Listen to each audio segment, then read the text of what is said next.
Hey, welcome to Southern California, KPFK, Brother Steve Coakley. Hey, good evening, brother. One of our great researchers that have exposed the boule, a phenomenon that most of us in the movement never knew about until you came, brought light, took the sheets off of these Negro Klan members and explained to us what the boule is all about. So what we'd like you to do is tell us the history of the boule, who the boule are, their origins, and the relationship to the ruling class.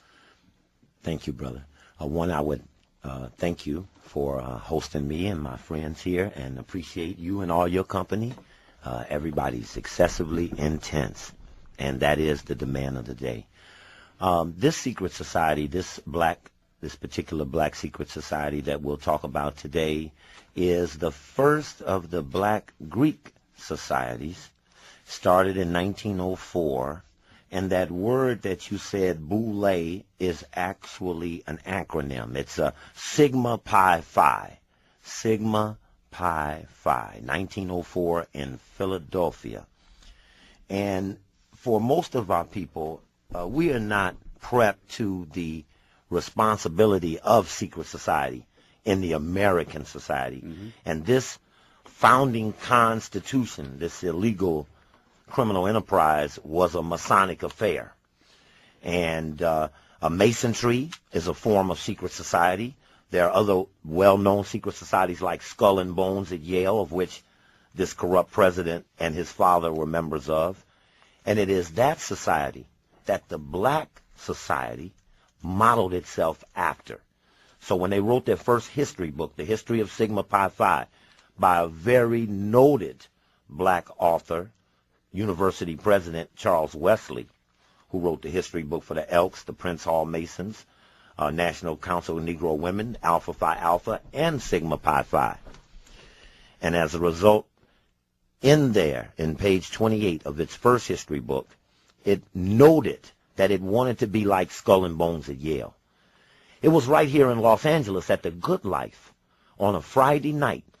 If you remember this time, the NAACP had a convention here, and LeGrand Klieg and Marla Gibbs were accused of making inflammatory statements. Working with Dr. Graham's book, The Mannequin Leitmotif. Yes, that weekend, the boule was meeting here, July of 1990. They were having their twice every other year convention, biannual. And it was a front page article in the LA Times by Karen Grigsby Gates, who denoted that these elite black men were meeting in Los Angeles at this time. That was the first. I remember sending someone to the car to bring it in, and we read it from the stage of the boule on July 18th, the day the story appeared, front page LA Times. And I thought it was unusual that the LA Times knew of this society, and I didn't know of them. Now, for our audience to understand, I'm starting off trying to explain to black people the impact of international policy groups like the Trilateral Commission, the Council on Foreign Relations, when the bankers began to take over the American cities in the 70s, New York 75, Cleveland 77, Chicago 79, and here in California they used Proposition 13 to suck up the surplus out the budget, and bankers began to take over from municipalities the governing of the cities. And as I was scratching, I could not figure out how was there such black complicity in this centralization of worldwide power, the New World Order. It's on the dollar bill, pyramid by white men who never built one, never saw one, but they emulated this symbol. And now comes a series of societies, and now comes forth this black one in 1904. As we began to read deeper, it had another analogy in the story to Skull and Bones. It wasn't until we got the history book that the analogy that looked happenstantial in the story in the LA Times was actually deeper in the actual history book, where they drew attention to Skull and Bones. It denoted that W.E.B. Du Bois was a member, and it began to describe people, influential people in the present-day society, and historically, our university, historically black college presidents are primarily coming out of this, advisors to the king. And that word, that boule word, can be looked up in a encyclopedia. Well, now people don't use them, they use internet.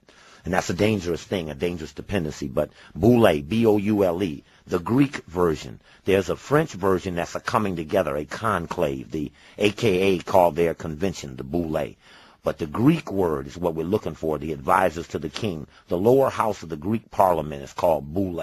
And if you know the American congressional system, Senate, 6 years, more power, authority, only 100 2 per state. Congress, 435, have to run every 2 years. Your lower house has less power and authority. So it appears as if, in finding the Boule, that within it was a subordination to something else. And in its history book, it drew attention. Here's a logo. And this is their logo is a Grecian sphinx. It's an animal. And this Grecian sphinx is similar to a griffin or a gargoyle.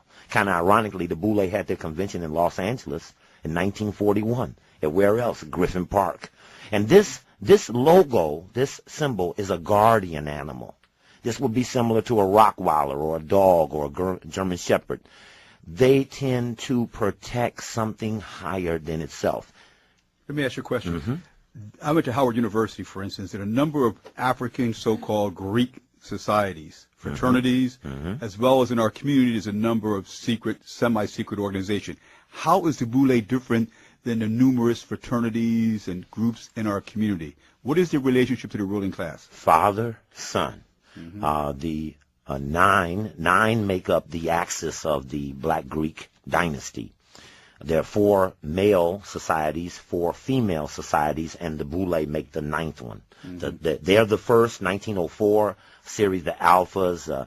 I'm not versed in the exact order, but I have all of their history books, and each of them draw attention to things where they got their ritual from. The Deltas draw attention to Freemasonry. Said our ritual came from Mary Church Terrell, whose husband, Robert Terrell, was head of the Masonic Lodge in Washington, D.C. Mary Church Terrell, Mary Church, is the daughter of the first black millionaire in America, Robert Church of Memphis, Tennessee. Huge mausoleum to him there. Those societies, those 4 male, those 4 female, and the Boule tend to make up a aristocracy. We talked in the park about the 10%, not in the sense of us in exclusivity, but them in the terms of deputizing 10% of the population to assure that the 90% never catch on. And it's very important to know that if you look to Alpha Phi Alpha website, there's alphas, kappas, Qs, and Phi Beta Sigma. There's Zeta Phi Beta, Delta Sigma Theta, AKA, and Delta, I'm missing somebody, Sigma Gamma Rho. If you look to, say, the Alpha website, they brag about being 95% of all black lawyers. Now, if the Alphas are 95% of the black lawyers, what does that leave the Kappas, the Qs? Okay, now we're in the 90s. They claim to be 65% of the black accountants, the lawyers, the doctors, dominating. And it may be that our professions are dominated by people in the Greek societies. At Howard, there was a student that I tried to help get a doctorate in engineering. Very exclusive about giving them out. If you get one, you're set for life. Morgan State, Howard are very exclusive. Took big money from governments to make engineers, but the brothers weren't coming out. And when we got deeply involved, we found how close-knit, how selective the professional process is. So he ended up at the patent office. He was a Kappa. He said, we have 15 blacks, 1 female, 14 brothers, and all 14 of us are Kappas. Only Kappa's going to get in here. And there are jobs all over where we think we're applying for something fair and open.